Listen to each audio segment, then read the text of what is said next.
ఇంకెక్కువ మాట్లాడుతున్నారు కొంతమంది. అయితే ఎమర్జెన్సీ అయితే మీరు బయట ఉండురా, లోపల ఉందురు.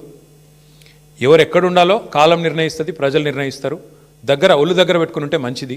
ఇవాళ నేను అధికారులకు కూడా చెప్తా ఉన్నా, ఈ ఫోన్ ట్యాపింగ్లు, వీటి మీద జరుగుతున్న ధారావాహికంగా జరుగుతున్న డ్రామాలు, ఇందులో భాగస్వాములు అయితే అధికారులకు కూడా నేను చెప్తా ఉన్నా, ప్రతిరోజు ఒక్కరిదే ఉండదు. ఇంకో 2-2.5 ఏళ్లలో మళ్ళీ మా ప్రభుత్వం తప్పకుండా వస్తుంది. మీకు తెలుసు, అది ప్రజల మూడు మీకు తెలుసు. మన గ్రామ పంచాయతీ ఎన్నికలు చూసినారు, మీకు తెలుసు.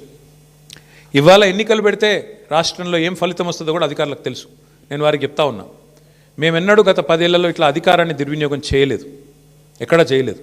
ముఖ్యంగా పోలీస్ వ్యవస్థను ఇంత అడ్డంగా దుర్వినియోగం చేసి ఏదైతే ఇవాళ నాటకాలు ఆడుతున్నారో వాళ్ళందరికీ నేను ఒకటే చెప్తా ఉన్నా, మీరు బలవుతారు, మధ్యలో మీరు బలవుతారు. రేవంత్ రెడ్డి రాజకీయ క్రీడలో మీరు బలవుతారు. మొన్నెట్లయితే కాంగ్రెస్ పార్టీ అంతర్గత కుమ్ములాటల్లో, ఆధిపత్య పోరులో జర్నలిస్టులు బలైనారో, రేపు నేను చెప్తున్నా, మీరు భాగస్వాములు అయితే అధికారులు మీరు బలవుతారు. గుర్తుపెట్టుకోండి. రిటైర్ అయిన వాళ్ళని ఏం చేయలేరు భవిష్యత్తులో బీఆర్ఎస్ వాళ్ళు అనుకుంటురేమో, దానికి కూడా మాకు రేవంత్ రెడ్డి గారే తోజు పెట్టిండు. రిటైర్ అయిన అధికారులను కూడా తీసుకొచ్చి 40 రోజులు జైల్లో పెట్టినాడు. కాబట్టి రిటైర్ అయిపోతాము, తప్పించుకుంటాము అనుకునే వాళ్ళకు కూడా నేను చెప్తా ఉన్నా, ఎవరు ఎక్కడికి పోలేరు.